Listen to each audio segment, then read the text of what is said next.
عزیز طلباء و طالبات، السلام علیکم۔ کافی عرصے سے ہم لوگ آن لائن موڈ میں نہیں جڑے تھے۔ اس کی وجہ یہ تھی کہ کورونا کا جو معاملہ تھا کچھ سدھر گیا تھا، اس میں کچھ سدھار آ گیا تھا،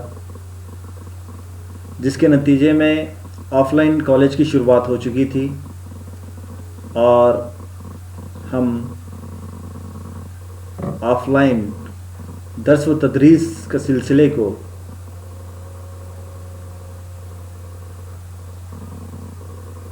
کچھ وقت تک جاری رکھ سکے۔ پھر دوبارہ سے اب اس کرونا کی وبا نے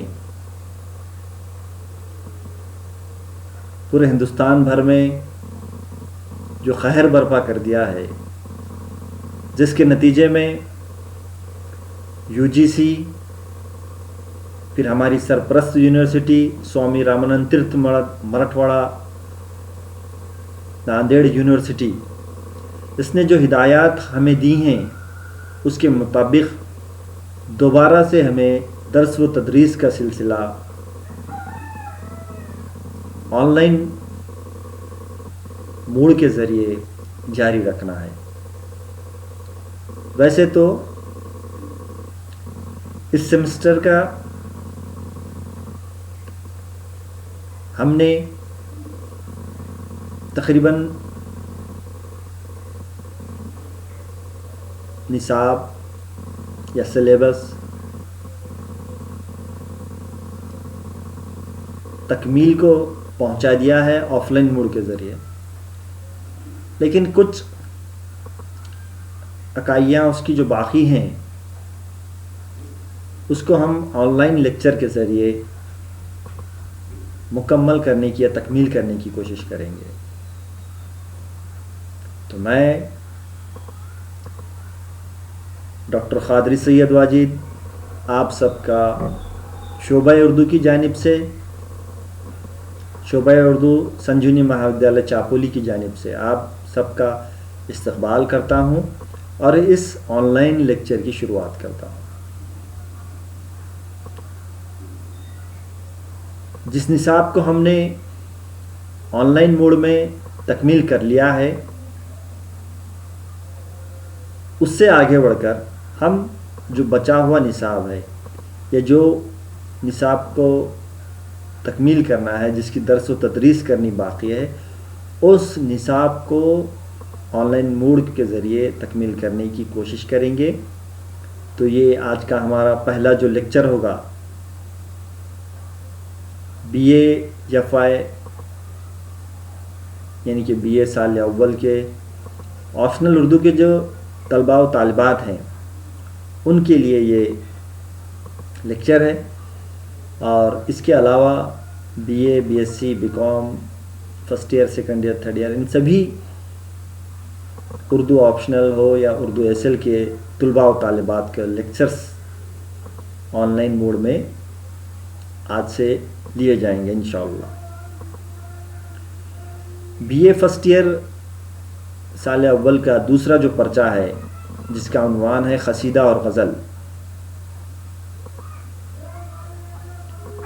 اس کا جو ہم بچا ہوا نصاب ہے، جس کو تکمیل کرنا ہے، جس کی درس و تدریس کرنا ہے، اس حصے کی پہلی اکائی میر کی غزل گوئی پر ہے۔ میر تقی میر ایک ایسا شاعر جس نے سارے دنیا کے درد و غم کو اندر اپنے دل میں سمیٹ کر الفاظ کے ذریعے ہم تک پہنچایا ہے۔ تو میر تقی میر کی 2 غزلیات کا ہمیں مطالعہ کرنا ہے، جس میں ان کی پہلی جو غزل ہے اس کا مطالعہ آج ہم کریں گے، اور دوسری غزل کا مطالعہ انشاءاللہ اگلے لیکچر میں کریں گے۔ تو آج کے اس لیکچر میں ہم مختصراً سب سے پہلے میر تقی میر کا تعارف دیکھیں گے، تاکہ ہمیں سمجھ میں آئے کہ میر تقی میر کس قسم کے شاعر تھے، ان کے کلام کی کیا خوبیاں تھیں، ان کا مطالعہ کرنے کے بعد ہم غزل کی طرف آئیں گے۔ تو چلیے ہم سب سے پہلے میر تقی میر کا جو تعارف ہے اس پر روشنی ڈالنے کی کوشش کریں گے۔ میر تقی میر 1722 آگرہ میں، اکبر آباد یعنی کہ آگرہ میں پیدا ہوئے۔ ان کا نام میر تقی تھا،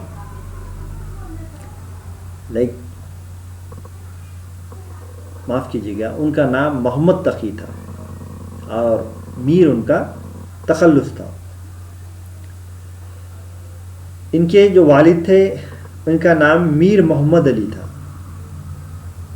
اور ان کے والد بھی شاعر کی حیثیت سے گزرے ہیں، جن کا لقب ہم جب کہہ سکتے ہیں کہ متقی لقب سے وہ بہت زیادہ مشہور بھی تھے۔ میر کی جو شاعری ہے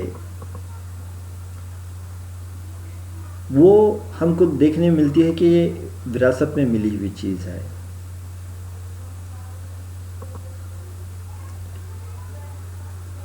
ان کا جو مزاج تھا یا ان کا جو طرز تھا، ان کا جو ڈھنگ تھا، وہ ان کو خاندانی طور پر ملا۔ میر نے خان آرزو کی رہنمائی میں اپنی شاعری کو بہت زیادہ چمکایا، یعنی کہ ان سے اصلاح لی اور اپنے فن کو نکھارا۔ میر تقی میر کا جو دل تھا بہت زیادہ حساس اور ان کا مزاج جو تھا شاعرانہ تھا۔ احمد شاہ ابدالی جو بادشاہ تھا افغانستان سے، اس نے ہندوستان پر جو حملے کیے، خاص طور پر دہلی پر اس نے جو حملے کیے، وہ دہلی کی بربادی کا ذکر بھی اپنے غزلوں میں یا اپنی شاعری میں کرتے دکھائی دیتے ہیں۔ دہلی کی خستہ حالت کی وجہ سے وہ دہلی چھوڑ کر لکھنؤ بھی چلے جاتے ہیں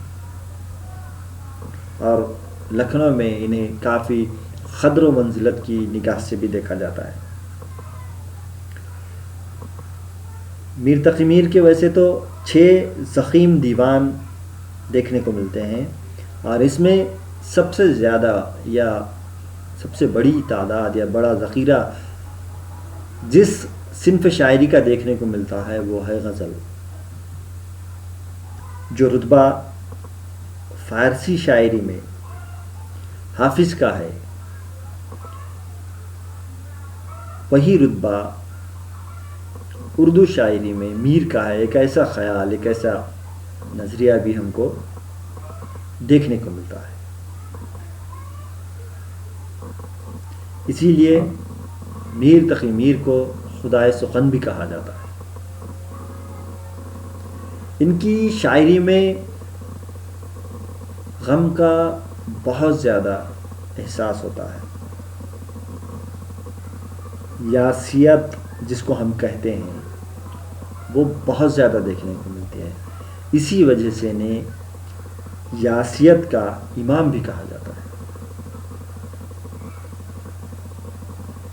ہم دیکھتے ہیں کہ میر تقی میر کی شاعری میں جو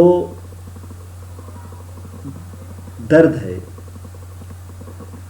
جو احساسات انہوں نے پیش کیے ہیں، وہ کوئی خیالی یا کوئی تصوراتی نہیں ہے، بلکہ یہ جیتی جاگتی زندگی کے، اور اگر ہم یوں کہیں کہ جو مشاہدے میں ہم کو درد و غم، رنج و یاسیت، مایوسی، ناامیدی جو ہم دیکھتے ہیں آنکھوں سے، اس کی عکاسی ہم کو میر تقی میر کی غزلوں میں یا شاعری میں دیکھنے کو ملتی ہے۔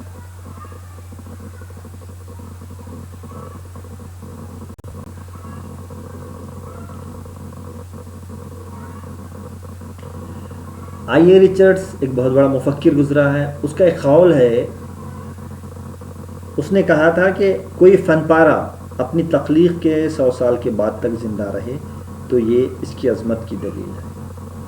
یعنی کہ 100 سال کے بعد اگر کوئی فنکار کی فن پارے کو باقی رکھا جائے یا اس کو پڑھا جائے، اس کو دیکھا جائے، اس کا مطالعہ کیا جائے، اس کا مشاہدہ کیا جائے تو یہ اس کی عظمت کی دلیل ہے. یعنی کہ یہ اس کے اچھا ہونے کی دلیل ہے، اس کا معیاری ہونے کی دلیل ہے.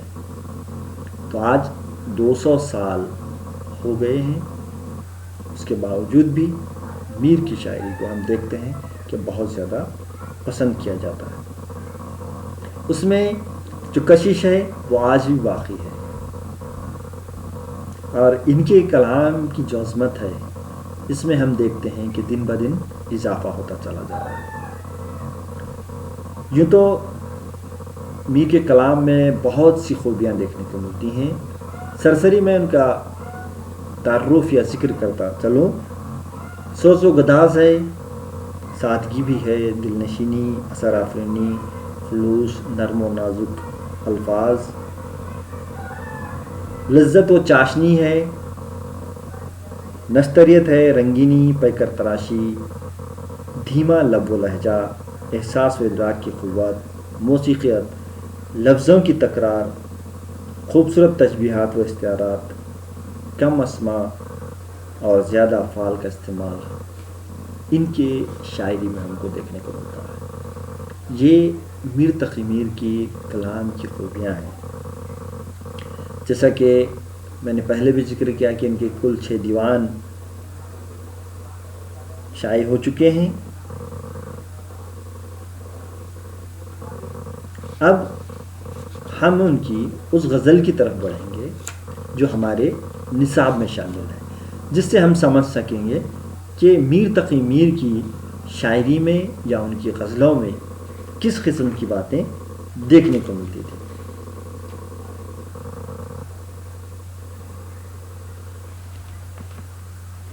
دیکھیے غزل کس طرح سے ہے.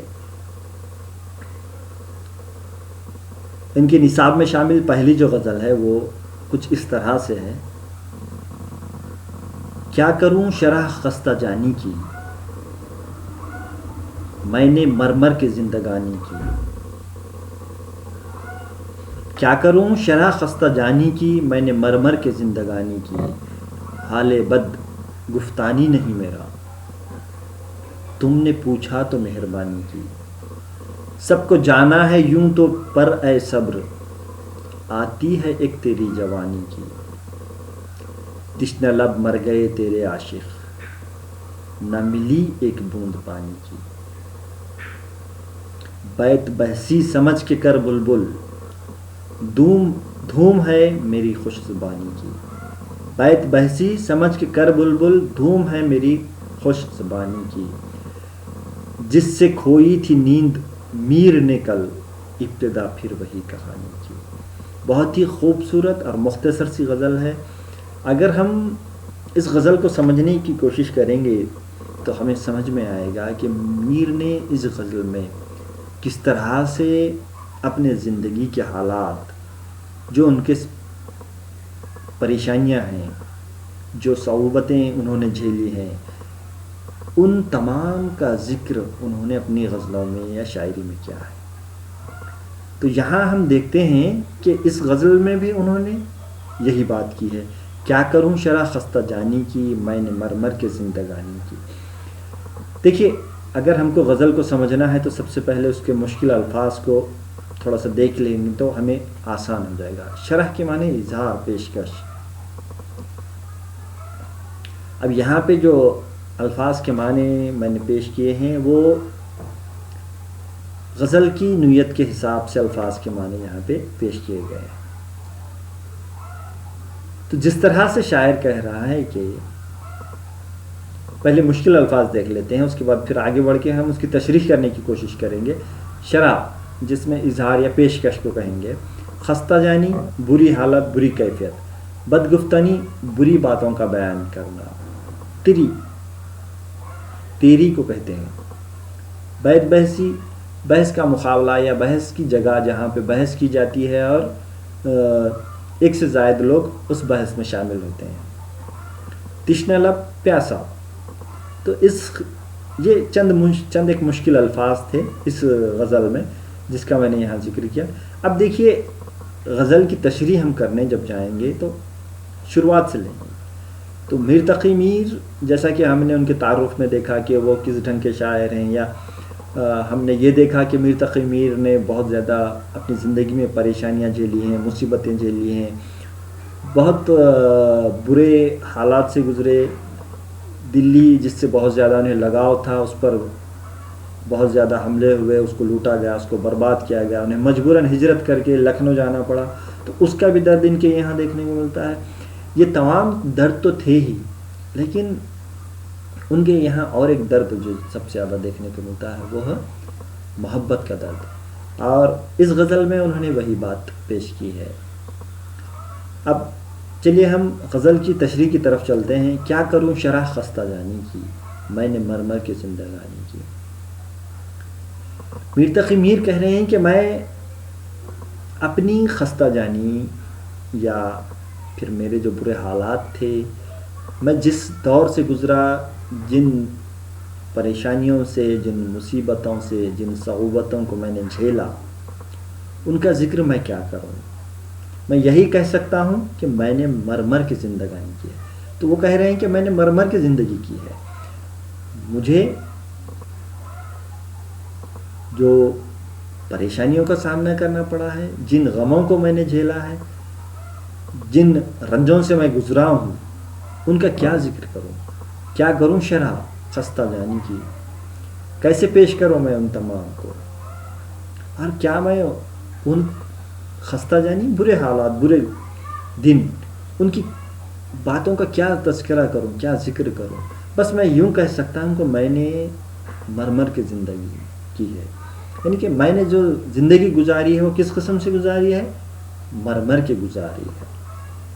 دوسرے شعر میں میر تقی میر کہتے ہیں کہ حال بد گفتانی نہیں میرا، یعنی کہ بری بات کا اظہار کرنا، حال بد میرے برے حالات کو بیان کرنا، گفتانی بیان کو بھی کہہ سکتے ہیں. تو یہ میرا مقصد نہیں ہے. میں نہیں چاہتا کہ اپنے برے حالات کا آپ سب کے سامنے تذکرہ کروں یا آپ سب کو یہ بتاؤں کہ میں کن حالات سے، کن پریشانیوں سے میں گزرا ہوں، یا مجھ پر کیا مصیبتیں، کیا صعوبتیں، کیا پریشانیاں پڑی ہیں جس کی وجہ سے میری یہ حالت ہوئی ہے. میں اس کا ذکر بھی نہیں کرنا چاہتا، میں اپنی زبان سے بیان بھی نہیں کرنا چاہتا. اور یہ جو حال بد ہے، یہ برا حال جو ہے، اس کا میں تذکرہ کیوں کروں، نہیں کرنا چاہتا میں. لیکن تم نے پوچھا تو مہربانی کی. اب تم نے پوچھا ہے تو ایک بات ہوتی ہے، ہم نے آپ سبھی نے عزیز اللہ تعالیٰ آپ نے سبھی نے غور کیا ہوگا کہ ہمارا دل جب مایوس ہو جاتا ہے، غمزدہ ہو جاتا ہے، نا امید ہوتا ہے، دل جب بھر جاتا ہے، تو اس وقت اگر کوئی ہمارے دل کی بات سننے والا ہمارے قریب آ کر ہم سے پوچھے کہ آخر کیا مسئلہ ہے، کیوں پریشان ہو، اس حالت کی کیا وجہ ہے، تو اس وقت ہم کیا کرتے ہیں، ہمارے جو باتیں ہیں دل کی وہ بیان کرتے ہیں، اور ہم کو ایسا لگتا ہے کہ ہمارا دل ہلکا ہو گیا ہے، ایک بوجھ کم ہوا جیسا ہمیں محسوس ہوتا ہے. تو میر تقی میر کہہ رہے ہیں کہ میں تو بیان نہیں کرنا چاہتا تھا، لیکن تم نے جب پوچھا ہے تو بہت بڑی مجھ پر مہربانی ہوئی کہ اب میں کچھ دل کا حال سنا کر اپنے اس بوجھ کو ہلکا کر سکوں. اگلے شعر میں شاعر کہہ رہا ہے کہ سب کو جانا ہے یوں تو پر اے صبر، آتی ہے ایک تیری جوانی کی. شاعر کہہ رہا ہے کہ سب کو تو جانا ہے ایک دن، یہ دنیا فانی ہے، ختم ہونے والی ہے، سب کو چھوڑ کر جانا ہے. اور جہاں پہ ہمیں صبر سے بھی کام لینا ہے، اور میں نے صبر سے کام بھی لیا ہے. آتی ہے ایک تیری جوانی کی. لیکن اگر میں زندگی کے اس عمر میں ہوں جہاں پہ لوگ بہت زیادہ آرزویں، خواہشیں پوری کرتے ہیں، اس پر بھی میں صبر کرنے کی کوشش کر رہا ہوں. یہ بہت بڑی بات ہے کہ میں صبر کرنا چاہتا ہوں. لیکن آتی ہے ایک تیری جوانی، یہ وہ جو عمر آتی ہے، ایک ہی مرتبہ آتی ہے، وہ اگر ڈھل جائے گی تو اس کے بعد دوبارہ وہ عمر نہیں ملے گی. تو بس مجھے اس بات کا غم ہے، یہ اس بات کا افسوس ہے کہ یہ جو اس عمر میں اپنی خواہشیں ارمان پوری کرنا چاہتا تھا وہ اب نہیں کر سکتا. میں نے بس ان حالات میں صرف صبر کیا ہے، اس کے علاوہ میں کچھ بھی نہیں کر سکتا. تشنہ لب مر گئے تیرے عاشق، نہ ملی ایک بوند پانی کی.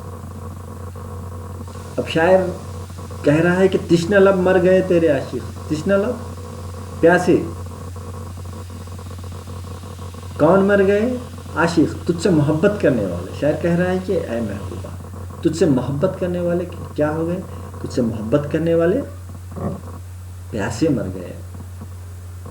پیاسے مر گئے سے مراد انہیں وہ محبت نہیں ملی جس کے لیے وہ تڑپتے تھے، جس کے لیے وہ غمزدہ سے، جس کی امید پر وہ زندگی گزار رہے تھے.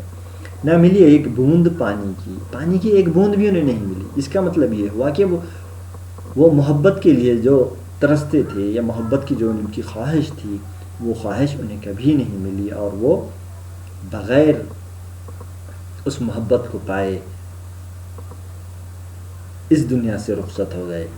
یعنی کہ جس طرح سے پیاسے کو اگر پانی کی ایک بوند بھی مل جائے تو اسے کہیں نہ کہیں قرار آتا ہے، اس کے برخلاف اگر وہ ایک بوند بھی پانی پیاسے کو نہیں ملی تو وہ تشنہ لب یا پیاسا ہی رہ جاتا ہے. تو ویسی ہی کیفیت شاعر کہہ رہا ہے کہ تشنہ لب مر گئے تیرے عاشق. تجھ سے جس نے بھی محبت کی وہ کیسے رہے؟ پیاسے چلے گئے. نہ ملی ایک بوند پانی کی. تو نے کسی کو محبت کی نگاہ سے دیکھا ہی نہیں، تو نے کسی سے محبت کی ہی نہیں. پھر شاعر کہہ رہا ہے کہ بیت بحثی سمجھ کے کر بلبل، دھوم ہے میری خود زبانی کی. پھر شاعر کہہ رہا ہے کہ بیت بحثی یعنی کہ مجھ سے بات کرنے یا مجھ سے بحث کرنے کا جو مقابلہ تم نے رکھا ہے یہ سوچ سمجھ کر تمہیں رکھنا چاہیے تھا. اور بلبل کہہ رہے ہیں، بلبل سے یہاں تشبیہ دے رہے ہیں. بلبل ہمیشہ چہکتی رہتی ہے، بولتی رہتی ہے، تو اس لیے کہہ رہا ہے شاعر کہ بیت بحثی سمجھ کے کر بلبل، دھوم ہے میری خود زبانی کی. بلبل کی زبان کو بہت میٹھا یا ترنم کے ساتھ دیکھا جاتا ہے. تو شاعر کہہ رہا ہے کہ دھوم ہے میری خود زبانی کی. میں تجھے پتہ نہیں ہے کیا میری دھوم ہے، میں اتنی خوش زبان، میں خود اتنا خوش زبان ہوں کہ تو مجھ سے مقابلہ نہیں کرے گا یا نہیں کر پائے گا. اس بیت بحثی میں تو نے جو مقابلہ رکھا ہے بیت بحثی کا یا بحث کرنے کا مجھ سے یا مجھ سے بات کرنے کا، شاید یہ تیری غلط فہمی ہے. اور ہوگا یہ کیا کہ میری جو خوش زبانی کی دھوم ہے یا میں جس ڈھنگ سے بات کرتا ہوں اس کی وجہ سے تجھے ہار جانا پڑے گا. جس سے کھوئی تھی نیند میر نے کل، ابتدا پھر وہی کہانی کی. پھر مختے میں شاعر کہہ رہا ہے کہ مختہ کسے کہتے ہیں؟ شاعر جس شعر میں اپنا تخلص استعمال کرتا ہے اسے مختہ کہتے ہیں. اور میر تقی میر نے مختے میں کہا ہے کہ جس سے کھوئی تھی نیند میر نے کل. وہ کہہ رہے ہیں کہ میر نے کل نیند کھوئی تھی، یہ کل جس وجہ سے میری نیند گئی تھی، یہ نیند اڑ گئی تھی، ابتدا پھر وہی کہانی کی. یعنی کہ پھر میں نے کسی سے محبت کی ہے اور جس کے نتیجے میں میری جو کہانی ہے وہ دہرائی گئی ہے، اور اسی وجہ سے میں پھر کل رات جس طرح سے نہیں سویا تھا آج کی رات میں نہیں سو سکوں گا. تو اس پوری غزل میں ہم دیکھتے ہیں کہ میر تقی میر نے محبت کے مختلف کیفیات کا ذکر کیا ہے. خود پر جو حالات گزرتے ہیں یا عاشق کے محبوب کے باتوں کا وہ ذکر کرتے ہوئے یہ بات کہتے چلے جاتے ہیں کہ جو محبت کرنے والے ہوتے ہیں، بہت کم لوگ ایسے ہوتے ہیں جو خوش نصیب ہوتے ہیں جنہیں محبت نصیب ہو جاتی ہے یا محبت مل جاتی ہے، لیکن بہت سارے ایسے ہوتے ہیں جنہیں ایک بوند پیاسے ہونے کے باوجود بھی میسر نہیں ہوتی، یعنی کہ محبت کی ایک نگاہ بھی انہیں دیکھنے کو نہیں ملتی ہے. تو اس طرح سے اس پوری غزل کا نچوڑ ہم یوں کہیں گے کہ محبت کی مختلف کیفیات کا ذکر میر تقی میر نے اس غزل میں بہت ہی خوبصورت ڈھنگ سے کیا ہے. اور ہم دیکھتے ہیں کہ ابتدا سے آخر تک اس غزل میں میر تقی میر نے غم